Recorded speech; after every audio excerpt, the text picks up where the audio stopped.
Salut, c'est Crypto The Fantasio 974 et aujourd'hui je voulais vous parler de la notion de support et de résistance et de la psychologie qui va derrière. Voilà. Alors il y a plusieurs choses que vous connaissez peut-être et beaucoup de gens ont leur manière à eux de dessiner les zones de support et résistance, plus ou moins précisément, mais techniquement ça fonctionne à toutes les unités de temps. Et en particulier, ça fonctionne particulièrement bien sur les actifs qui permettent de parier à la baisse et parier à la hausse. Et du coup, on va voir la psychologie qu'il y a derrière. Donc ça marche très bien sur le Bitcoin. La psychologie qu'il y a derrière, parce qu'en fait, souvent, on entend, donc voilà, la résistance, le support, la résistance, et quand la résistance est cassée, elle devient support. C'est souvent ce qu'on entend. Quand on a passé une résistance, elle devient support. Bah ouais, mais ça me fait une belle chante. Mais pourquoi? Pourquoi? Pourquoi? Donc, oui, parce que moi j'ai entendu ça, oulala, on l'entend tout le temps. Je veux dire, je pense que vous savez, quand on a passé une résistance, elle devient support, et inversement. Et ça n'a pas manqué, regardez cette zone. Plusieurs fois, donc une zone de retournement, donc particulièrement défendue par des personnes qui aiment bien faire du business dans cette zone. Clac, clac, rejection quasiment immédiate à chaque fois. Et ici, ça n'a pas manqué. Quand on est revenu retac dans la zone, on a été éjecté. Donc il y a des gens qui aiment bien travailler sur cette zone. Et donc, on va introduire dans ce cas-là, et ça fonctionne, je vous dis, à toutes les time frames. Par exemple, ici, on peut considérer que ça, c'était une résistance, et ici, c'était le support. Et vous remarquerez que quand on la casse, elle a tendance à devenir une résistance. Alors maintenant, parlons un peu du pari à la baisse. Parce que tous ces mouvements sont le fruit d'une bataille d'opinion. Je ne sais pas si vous avez remarqué quand vous êtes boule, quand vous pensez qu'un actif va monter dans une direction, pour vous ça vous paraît évident, il y a tout qui vous crie, ça va monter. Mais en face de vous, sur Twitter, Internet ou n'importe quoi, il y a un mec qui dit « Mais putain, mais t'es trop con, ça va descendre !» Et ce qui est marrant en trading, et c'est ça qui est la beauté de ce métier, c'est que c'est la force de nos opinions, on met notre argent dans nos opinions. C'est-à-dire que les mecs, non seulement ils y croient mordicus à leur opinion, mais en plus de ça, ils sont prêts à y mettre le paquet. Et c'est là qu'intervient la notion de pari à la baisse. Pari à la baisse, short. Donc si vous voulez short ou long le Bitcoin, vous pouvez le faire facilement sur BitMEX. Parier à la baisse, ça veut dire vendre ici des Bitcoins que je n'ai pas et que je déciderai de racheter plus tard. Donc je fais un emprunt à BitMEX. Je déciderai de les racheter plus tard avec au moment de ma prise de profit. BitMEX, dans sa générosité intense, alors peut-être je ferai une vidéo sur BitMEX un jour, mais faites attention, c'est très dangereux. Mais par contre, si vous voulez y aller, vous pouvez avoir 10% de remise sur vos commissions qui sont extrêmement élevées sur BitMEX pendant 6 mois. Donc utilisez mon lien de parrainage, je le mets en descriptif de la vidéo. Ce sera, si vous voulez jouer avec ce genre d'outils, mais je vous déconseille de le faire avant d'être un joueur averti et aguerri, parce que c'est un lieu de paris dégénéré. Hein, c'est pire que le casino, sauf que vous avez moins de chances que le casino. Donc on peut parier à la baisse, mais on peut parier en plus avec des leviers. Sur BitMEX, ils vont pousser le vice jusqu'à faire des leviers x100. D'ailleurs, vous voulez miser un Bitcoin dans cette direction, c'est comme si vous misez 10 Bitcoins, 100 Bitcoins, pardon, et au lieu de faire le bénéfice de 2, vous faites un bénéfice de 400%. Voilà. Alors attention, ça met beaucoup d'émotions en jeu, ça fait rêver beaucoup de débutants, mais le problème du levier, c'est que quand vous perdez pas seulement un pourcentage élevé, vous perdez l'intégralité de votre mise. C'est la notion de liquidation. Donc voilà. Le parieur à la baisse, va rentrer dans une position qui lui semble intéressante, par exemple ici, et va décider que si le prix arrive par exemple là, ok, j'ai perdu, il faut que je me fasse une raison. Donc soit il se retrouve gagnant en vendant plus bas, et dans ce cas-là, en tant que vendeur ici, il se retrouve acheteur ici. Il sort du marché, mais acheteur. Et c'est la plus-value sur la descente qui l'emporte. Donc globalement, les vendeurs sont des acheteurs potentiels. Ils sont des acheteurs potentiels et c'est ce qui peut expliquer ce genre de mouvement ici. Un vendeur à découvert, un parieur à la baisse, va mettre un stop qui va considérer, voilà, ici je décide d'acheter automatiquement, j'avoue j'ai perdu. Mais ceux qui vont parier en x100 ou en x50, les parieurs dégénérés, quoi, on va avoir non seulement leur stop qui va être en achat automatique, mais peut-être même des achats automatiques beaucoup plus importants parce qu'ils correspondent à leur lieu de liquidation.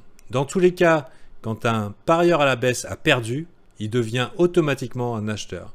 Donc ici, on a un mouvement qui n'est pas seulement un mouvement des acheteurs en folie, mais un mouvement qui est à la fois une synergie entre des acheteurs qui attendent ce moment, qu'on appelle le breakout, le point de rupture, où non seulement il y aura la puissance des mecs qui attendent là sur le côté en disant putain ça va péter, ça va péter, ça va péter, ça va péter, et de l'autre côté les bières, donc on les appelle les ours, ceux qui parient à la baisse. On considère qu'il y a deux animaux dans le marché, les ours et les taureaux, donc les boules et les bières. Les boules, ils lèvent la tête en avant comme ça avec leurs cornes, donc ils pensent à monter, et les bières, avec leurs pattes, la vision c'est ils rabaissent le marché. Donc tout ça, c'est des batailles entre eux. Et tout le monde veut gagner des sous. Non, ça va descendre. Non, ça va monter, je te dis. Non, ça va descendre. Et la pression se fait. La pression se fait psychologiquement. Les boules gagnent du terrain. À chaque fois, ils ramènent les bières dans leur retranchement. Paf, paf, paf, paf, paf, paf, paf. Et évidemment, tout bière qui se respecte et qui est conscient globalement de ce qu'il fait, c'est qu'à partir de ce moment-là, c'est fichu pour lui. Donc, il va mettre un buy stop. Un stop qui va acheter automatiquement. Il se retrouve automatiquement acheteur. Je limite la casse, c'est bon. T'as gagné, fils de pute. Bon, j'étais pas obligé de dire ça, mais je suis sûr qu'il le pense. Ok? Ce qui fait pourquoi un support devient résistance et pourquoi une résistance devient support. Bah déjà, les gens n'aiment pas perdre.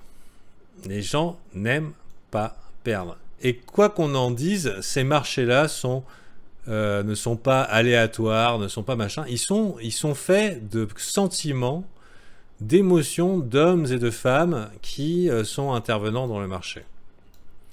Et parfois, c'est difficile de prendre une perte. Parfois, c'est très difficile de prendre une perte. On va essayer d'aller sur une zone, et d'ailleurs, la majorité des gens n'en sont pas capables d'accepter qu'ils ont tort. On va essayer de voir une zone où les résistances sont bien devenues support. D'accord ? Peut-être il va falloir aller sur des time frames inférieurs, ça sera plus évident. Ok.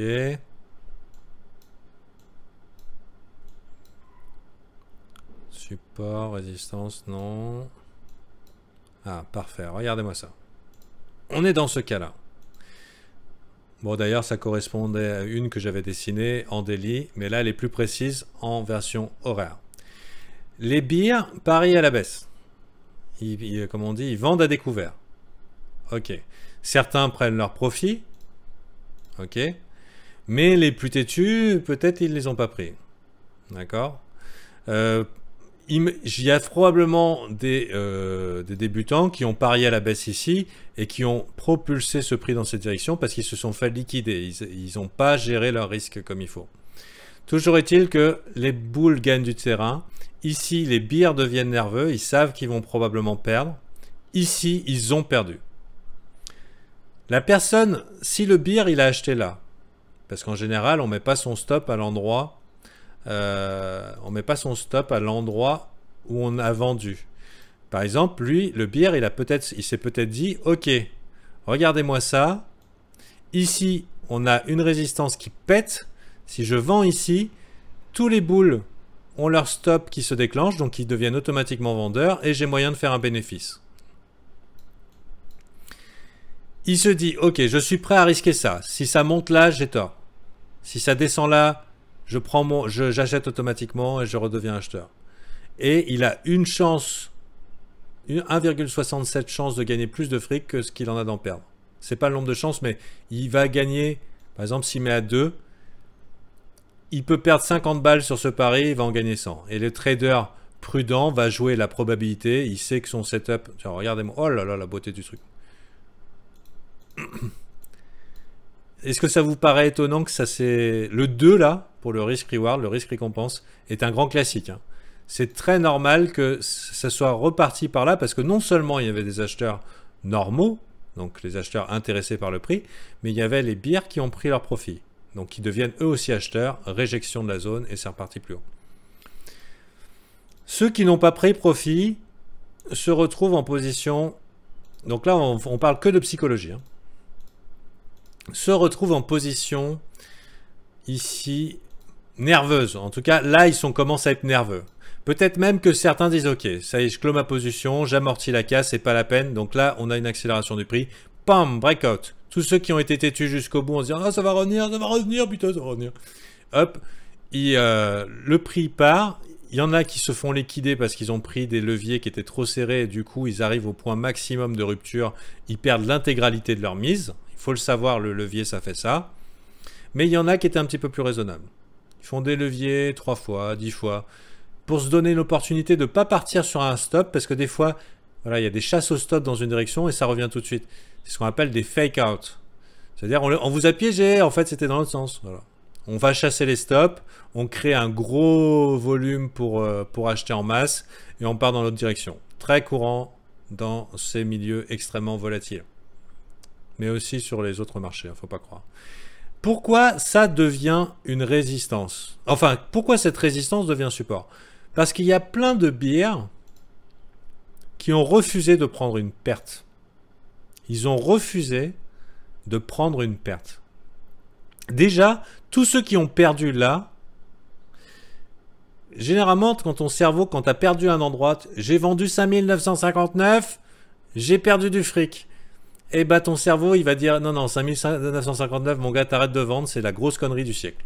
Voilà, donc globalement, quand on perd à un endroit, on est peu enclin à vouloir racheter, enfin reperdre, refaire la même chose. Voilà. Quand on perd, généralement à un endroit d'une certaine manière, on ne veut pas refaire la même chose. Donc les bears qui ont vendu là, ils disent ok, c'est bon, c'est fini, on ne vend plus là du tout.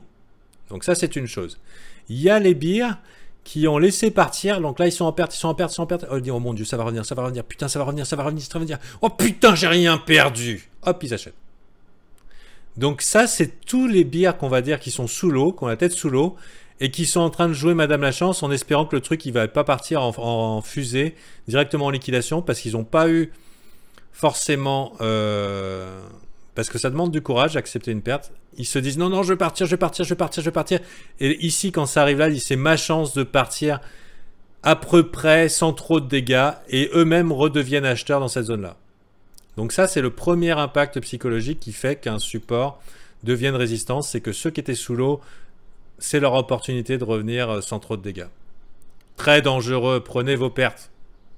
Qu'est-ce qui empêchait le truc de partir? C'est le Bitcoin, bordel. Bon. Ensuite, mais bon, on est fait d'hommes et de femmes qui ne veulent pas perdre. S'ils avouent qu'ils ont perdu, ils avouent qu'ils ont tort, ils avouent que leurs rêves et leurs espérances sont peut-être abandonnés, etc., etc. Les marchés sont faits d'hommes et de femmes et de psychologie. Et c'est fabuleux, on s'éclate avec ça. Ici, il y a tous ceux qu'on veut partir ça comme pas possible en se disant « Oh putain, c'est pas possible, c'est parti sans moi et j'ai pas acheté !» Putain. Les mecs, il y a eu quoi? Il y a eu 2%, j'aurais fait un 200% avec un levier approprié. Putain, je suis deg, je suis deg. Allez, je me promets, dès que ça descend, allez, putain, ça va descendre, ça va descendre. Dès que ça descend, j'achète. Allez, Déjà, tous ceux qui ont vendu là, ils se disent, oh putain, j'étais trop con. Dès que ça descend, j'achète. Il y a ceux qui veulent repartir... il y a ceux qui veulent... Comment ça s'appelle qui veulent sortir à zéro, mais il y a ceux qui ont raté le train et qui disent, oh putain, je l'ai raté ce train. Je le veux, ce train. Boum. Réjection sur la ligne de résistance qui devient support. Support psychologique pour au moins 3 raisons. Ceux qui ont raté le train, ceux qui veulent repartir à zéro, etc., etc. Et voilà comment fonctionnent globalement les marchés. Et quand un prix a été rejeté plusieurs fois, enfin quand un prix a été rejeté, les gens tendent à ne pas retenter l'expérience. Voilà. Bon, vendre ici, c'était une mauvaise idée par exemple. Ils n'ont pas eu trop envie de le faire. J'espère que cette vidéo vous a plu, que vous avez du coup compris la notion de breakout, donc la notion de point de rupture, ce moment où les bears, donc les ours à vous vaincus, prennent leurs pertes et deviennent automatiquement acheteurs. Sur un marché, alors là ça va être aussi rigolo, sachez que sur un marché non régulé comme le Bitcoin, on a une pratique courante qui s'appelle le spoofing. Et bien sûr, ça nécessite d'avoir un œil averti et regarder un petit peu ce qui se passe dans le détail. Mais globalement, il y a des mecs qui mettent des murs d'achat qui sont super épais. Ici, ils mettent achat 50 millions. En réalité, c'est plutôt 5 millions. 5 millions. Ils n'auront jamais 5 millions de vendeurs, ils le savent. Le prix monte de 20, ils vont avoir quoi? 200 balles, 300 balles de vendeurs. Surtout quand on est dans un marché montant, ils le savent. Le prix monte un petit peu et ils spoofent, ils mettent un volume. Si jamais ils retrouvent vendeur, automatiquement, parce que ça se passe par algorithme, hop, ils font disparaître le truc. Pour ne pas se retrouver à acheter là où ils veulent pas. Mais ils vont pour tenter... Alors, sur le Bitcoin, voilà, il y a des spoofers qui ont tendance à pousser un peu dans les retranchements en vue. Alors, c'est pour ça qu'on a souvent le cas de gens qui disent « Mais putain, il n'y a pas de volume, ça monte et il n'y a pas de volume. » C'est vrai. Cependant, il y a un projet. Et le projet, c'est le volume, on va le créer. On va niquer ces putains de biens. C'est eux qui vont acheter, c'est eux qui vont commencer à créer le mouvement de peur de manquer l'opportunité qui va faire que les gens vont courir après le prix. Voilà, j'espère que cette vidéo vous a plu. Donc pour vos supports et résistances, si vous voulez voir un petit peu comment ça marche, ça fonctionne à toutes les time frames. Je vais vous donner des conseils simples. Il y a ceux qui vont prendre le milieu d'une zone de range, donc une zone qui a tendance, qui est fixée, un genre de canal comme ça. Je ne sais pas comment on le dit en français, en tout cas en anglais c'est un range. On a un genre de canal. Il y en a qui vont considérer que la zone en elle-même, ici, surtout là où il y a beaucoup de travail, est une zone de prise de position, zone d'accumulation. Donc la zone en elle-même est une zone de support. Il y en a qui vont plutôt faire des carrés sur des rectangles sur la zone où ça retournait. On va faire un peu moins gros. Voilà. Ici, c'est ma zone de support. Ici, c'est ma zone de résistance. Là, une fois, 2 fois, 3 fois, 4 fois, 5 fois, ça a retourné. C'est à peu près ça. Je ne me trompe pas trop en disant que ça commence à être les endroits. Peut-être je vais m'intéresser à prendre le trade de l'autre côté sur des unités de temps inférieures. C'est une possibilité. J'aime bien, moi, quand c'est précis. Mais en général, pardon, je tends à aligner 3 points. J'essaye de... 2 points, c'est pas suffisant. 2 points, c'est rien du tout. Mais quand il y a 3 points qui font à peu près la même chose, bon, grosso merdo, ça peut être considéré comme une zone de résistance. Voilà. Aussi précis que ça. On peut en rajouter une, donc on peut tous les faire. Ici, il y a 2 points et 3 points. 1, 2 ici, 1 là. Donc en fait, globalement, là, ce que ça nous indique, c'est qu'il y a un mec avec des grosses couilles qui fait du business dans la zone. Et non seulement il fait du business, mais il a été capable de retourner le marché rien qu'avec ses mises. Le prix, il l'aime bien. Voilà. Donc après, éventuellement, vous pouvez les mettre. Généralement, c'est les plus bas sommets, les plus bas creux. Les plus bas creux et les plus hauts sommets qui sont des zones de résistance. Vous pouvez tous les mettre et ensuite faire votre carré pour les englober. Un petit peu comme ça. Voilà la liberté des traders, puisque voilà, il y a une part artistique dans tout ce bordel. Je suis sûr qu'en dessinant des droites au pif, ça se trouve, vous en sortez très bien. Donc continuez et comprenez voilà, la notion de pari à la baisse, de vente à découvert.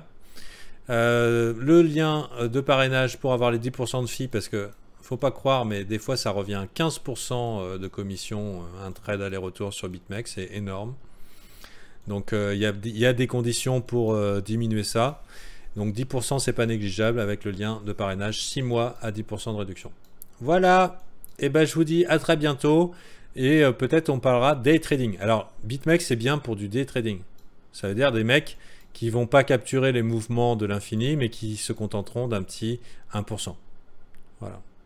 1%, ou ça peut faire aussi du swing trading. L'avantage aussi du levier, alors au-dessus de 10, c'est clairement du pari dégénéré. Donc faites très attention, si vous êtes tenté d'aller plus haut, c'est du pari dégénéré, c'est du rêve. Pour faire du x100, il faut être super prudent, être prêt à perdre très souvent, etc. etc. Donc gestion du risque, etc. Très dangereux BitMEX, piège à con. Sans hésiter, c'en est un. Mais ça se trade et ça permet de diminuer avec les leviers la quantité de Bitcoin que vous avez disponible sur l'échange. Par exemple, quelqu'un qui a, il veut trade une moyenne de 1 Bitcoin par trade. Il a 100 Bitcoin sur son cold wallet et là il décide de mettre une petite partie et de faire du levier pour pouvoir engager une plus grosse partie de son capital sans être... Mais il n'a pas confiance dans l'échange qui est situé aux Seychelles et qui peut fermer son compte sur un coup de tête sans aucune vérification ni aucune poursuite judiciaire. Donc ça lui permet de limiter son exposition aux échanges. Voilà. J'espère que cette vidéo vous a plu. Je vous invite à me rejoindre sur le Telegram, c'est gratuit.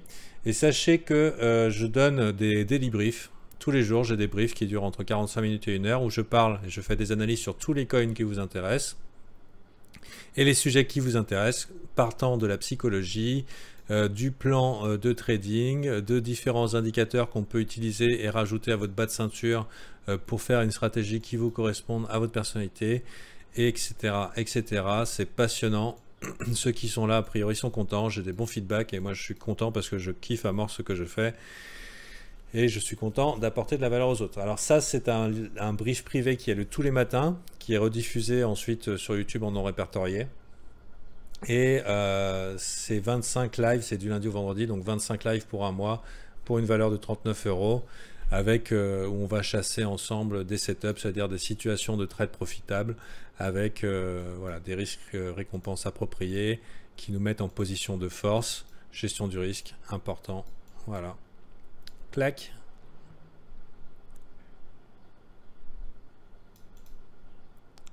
Bah dis donc. Ça, c'est pas un trader qui a fait ça. Ah si, en fait. Ah si, carrément, en fait. Carrément, on a carrément un setup de trading ici. Mais bon, ça, je l'explique dans les briefs. D'ailleurs, quand vous vous inscrivez, vous avez accès à tous les anciens, ce qui commence à faire un paquet de vidéos, donc vocation éducative et surtout branchée actualité de la crypto. Des bisous, à la prochaine.